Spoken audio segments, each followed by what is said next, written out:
শাশ্বত ভারত কথার মধ্য দিয়ে চালিত সকলকে সুস্বাগত। মনের কথা এই সময় বিষয় ভারতীয় যোগ প্রসঙ্গ। প্রথম পর্ব। প্রতি বছর 21শে জুন সারা বিশ্ব জুড়ে আন্তর্জাতিক যোগ দিবস পালিত হয়। যোগ সৃষ্টি হয়েছে মানুষের শারীরিক, মানসিক ও আধ্যাত্মিক উন্নতির জন্য। তাই ভারতীয় গুরু শিষ্য পরম্পরা যোগের মাধ্যমে মানুষের শারীরিক, মানসিক এবং আধ্যাত্মিক উন্নতির জন্য সারা বিশ্বকে ছড়িয়ে দেয় ভারত। এই ভারতীয় যোগ পৃথিবীর প্রাচীনতম। ভারতীয় প্রাচীন মুনি ঋষিরা এই যোগকে দুটি ভাগে ভাগ করেছেন, এক রাজযোগ, দুই হঠযোগ। রাজযোগের 8টি ভাগ আছে, যথা যম, নিয়ম, আসন, প্রাণায়াম, প্রত্যাহার, ধ্যান, ধারণা ও সমাধি। এগুলি মানুষের মানসিক ও আধ্যাত্মিক উন্নতির জন্য আর মানুষের শারীরিক সুস্থ রাখার জন্য হঠযোগের 6টি বিভাগ আছে, যেমন আসন, মুদ্রা, প্রাণায়াম, নেতি, ধৌতি, বস্তি। এই হঠযোগের প্রতিটি ক্রিয়াই এক একটি ঔষধের মতো কাজ করে। আমরা যদি এই ক্রিয়াগুলি সঠিক নিয়মে নিয়মিত অভ্যাস করি তাহলে আমাদের দেহের পুষ্টি সাধন করবে। তাই এখানে হঠযোগের 6টি ক্রিয়াগুলি সংক্ষেপে বলছি। 1. আসন। আসন হচ্ছে আত্মসিদ্ধি প্রধান হেতু।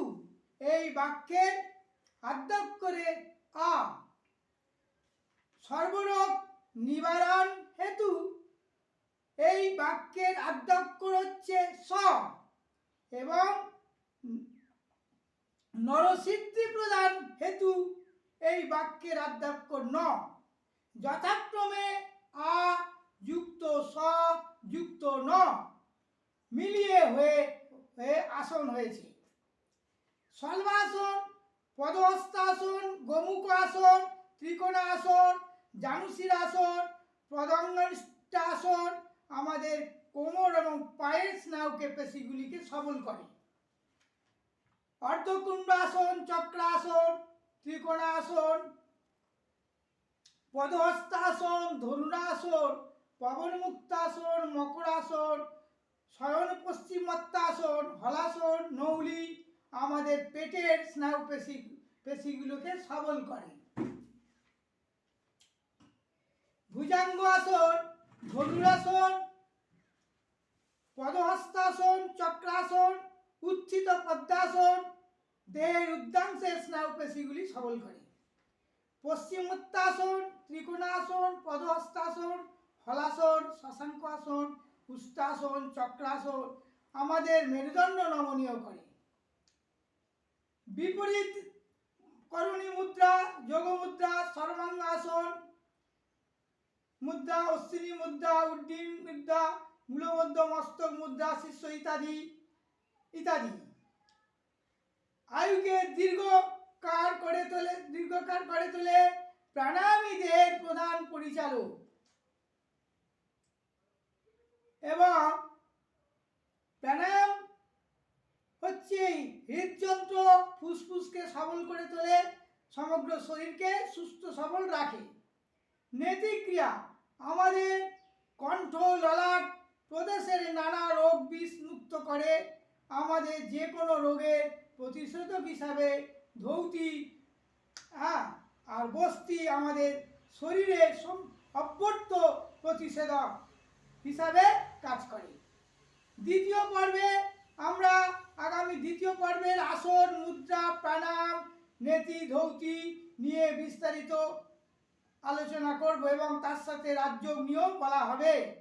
পরিশেষে বলি, যোগের ক্রিয়াগুলি সঠিকভাবে নিয়ম অনুযায়ী পালন করলে মানুষের দেহ মন আত্মা কুলুষমুক্ত হবে। অর্থাৎ মানুষের মধ্যে কোনো রকম ভয় লোভ অহংকার স্পর্শকাতরতা ক্রোধ আক্রোশ গর্ব হিংসা ও স্বার্থপরতা থাকবে না। বিশ্বে সবে সুখী হোক ভোগ নিরাময় দৃষ্টি যেতা হেরে মঙ্গল নিচয় দুঃখ কেউ নাই পাক ধরণীর বুকে ভিতর বিশ্ববাসী থাকে যেন সুখে। ওম শান্তি শান্তি ওম।